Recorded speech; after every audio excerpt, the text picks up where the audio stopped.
ये कहानी तब की है जब मैं जूनियर हाई स्कूल का छात्र था। गर्मी की छुट्टी में एक सुबह मेरे पिता के काम पर चले जाने के बाद मैंने और मेरी माँ ने ग्रामीण क्षेत्र में रहने वाली अपनी नानी से मिलने का फैसला किया।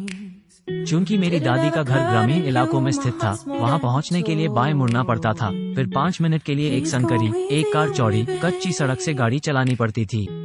कच्ची सड़क के किनारे चावल के खेत और जंगल थे। जैसे ही हम पहुँचे, मैंने अपनी दादी को नमस्कार किया, फिर अपने सबसे छोटे चाचा के कमरे में गया। मैं अपनी दादी के घर जाना पसंद करता था क्योंकि मेरे चाचा गेमिंग के बहुत बड़े प्रशंसक थे और उनका कंप्यूटर मेरे घर से बहुत बेहतर था।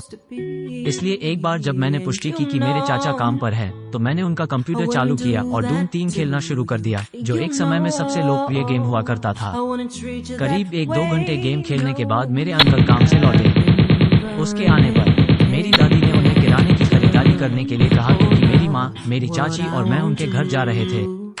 इसलिए लगभग शाम 7 बजे वे सभी किराने की खरीदारी करने के लिए शहर चले गए। मैं बहुत उत्साहित था और उन्हें अलविदा कहा। क्योंकि मुझे लगता है कि यह समझाने की आवश्यकता नहीं है कि मैं उत्साहित क्यों था, मैं इसे छोड़ दूंगा। लगभग 90 मिनट के खाली समय का आनंद लेने के बाद मेरे अंकल का फोन आया। उसने कहा कि वो सड़क पर बाएं मुड़ने वाला था, लेकिन आगे का एक पहिया पंचर हो गया और उसने मुझे एक नया टायर लाने के लिए कहा, जो भंडारण शेड में था।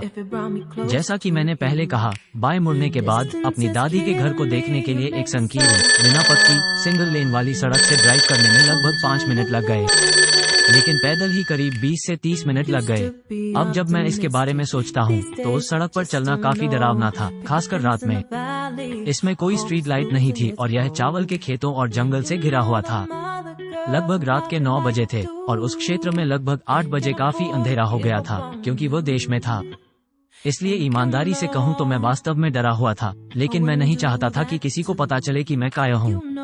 मैंने जाने का फैसला किया। मैंने टायर पकड़ा, घर से निकला और कच्ची सड़क पर चलने लगा। मैं अपने चाचा को अपनी कार की हेडलाइट्स को मेरी ओर चमकाते हुए देख सकता था। उसने कहा वो अभी भी मुझसे काफी दूर था और हेडलाइट्स 2 बड़े पीले बिंदुओं की तरह दिख रही थी। मुझे थोड़ी राहत मिली, ये जानकर कि मेरे चाचा और परिवार इस सड़क के दूसरे छोर पर हैं। लेकिन रात का अंधेरा था, जिससे मेरा डर और गहरा हो गया था। आपको पता है, जब आप अंधेरे में चलते हैं तो आपकी आंखें एडजस्ट हो जाती हैं और आपको अस्पष्ट आकार दिखाई देने लगते हैं। मुझे ऐसा लगा जैसे मैं चावल के खेत में किसी को खड़ा देख सकता हूँ और कोई नीचे बैठा है, अपनी ठुड्डी को अपने हाथों पर टिकाए हुए है और झाड़ियों के माध्यम से मुझे देख रहा है। मैं ठंडे पसीने में बह गया और उन्हें हिलाने से बचाने के लिए अपने पैर पकड़ लिए। घोर अंधेरी रात में अकेले रहने से ज्यादा डरावना लगा और डर और भ्रम के कारण मैंने बनाया था। मुझे सच में चक्कर आना याद है।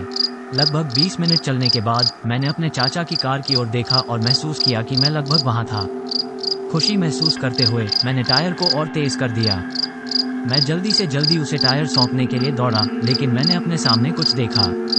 मुझे यकीन नहीं था कि यह क्या था, क्योंकि यह अभी भी मुझसे थोड़ा दूर था, लेकिन ये कुछ अंधेरा था। अचानक मुझे अजीब लगा और मैं धीमा हो गया, क्योंकि मैं यह निर्धारित करना चाहता था कि यह क्या है, जबकि अभी भी कुछ दूरी थी। मैंने ध्यान से देखने की कोशिश करते हुए अपने सिर और गर्दन पर दबाव डाला, लेकिन बहुत अंधेरा था।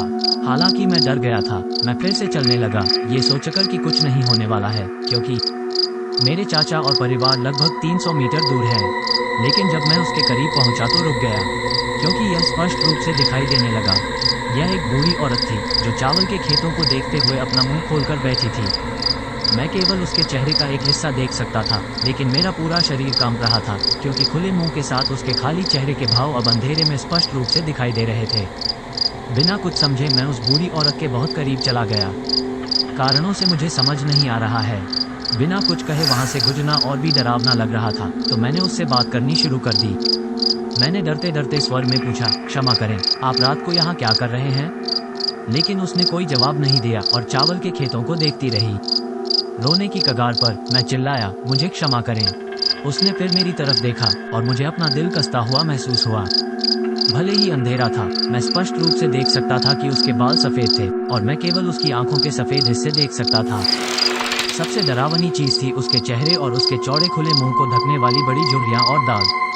मुझे अजीब सा लगा, जैसे मैं उसे देखकर पागल हो रहा था। मेरे पास आंख से संपर्क था, लेकिन जब वो मुझे देख रही थी तब वो नीचे देख रही थी। आंखों के संपर्क के कुछ पलों के बाद उसने अपना शरीर मेरी ओर कर दिया। हे भगवान, मैंने सोचा कि वो नीचे बैठी थी, लेकिन एहसास हुआ कि उसके पास कोई निचला शरीर नहीं था। उसके पास केवल एक धड़ और सिर था जिसे दो भुजाओं से जमीन से सहारा मिला हुआ था। मेरे दिमाग में विचारों की बाढ़ आ गई, लेकिन मुझे याद है कि मैं सोच रहा था, ठीक मेरे सामने शैतान है। मुझे ऐसा लग रहा था कि अगर मैं नहीं हिला तो वो अपनी दोनों बाहों के साथ मुझ पर दौड़ने वाली है, इसलिए मैंने टायर को अपनी बाहों में पकड़ लिया और अपनी आंखें कसकर बंद कर लीं।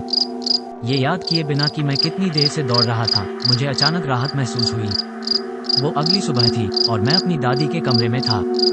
जब मैंने अपनी माँ से पूछा कि क्या हुआ, तो उन्होंने कहा कि वो कार में मेरा इंतजार कर रही थी और उन्होंने मुझे अपने सिर को नीचे करके टायर को अपनी बाहों में पकड़े दौड़ते हुए देखा और अचानक सड़क से गिर गई, जिससे मेरा परिवार कार से बाहर आ गया हैरान। अपनी माँ की बात सुनने के बाद मैंने उन्हें और अपने परिवार के अन्य सदस्यों को बताया कि मुझ पर क्या गुजरी है। ये सोचकर कि मुझे लू लग गई है, उस शाम मेरी दादी ने मेरे लिए चिकन सूप बनाया। मेरे चाचा ने मुझे हॉरर गेम खेलना बंद करने के लिए कहा और मुझे अब डूम 3 नहीं खेलने देंगे। तब से मैं अपनी दादी के घर में रहते हुए केवल स्टार वार्स रेसिंग खेल खेल सकता था। मुझे अभी भी विश्वास है कि यह भूत नहीं था जिसे मैंने उस दिन देखा था। यह मेरी मानसिक दुर्बलता के कारण उत्पन्न भ्रम मात्र था।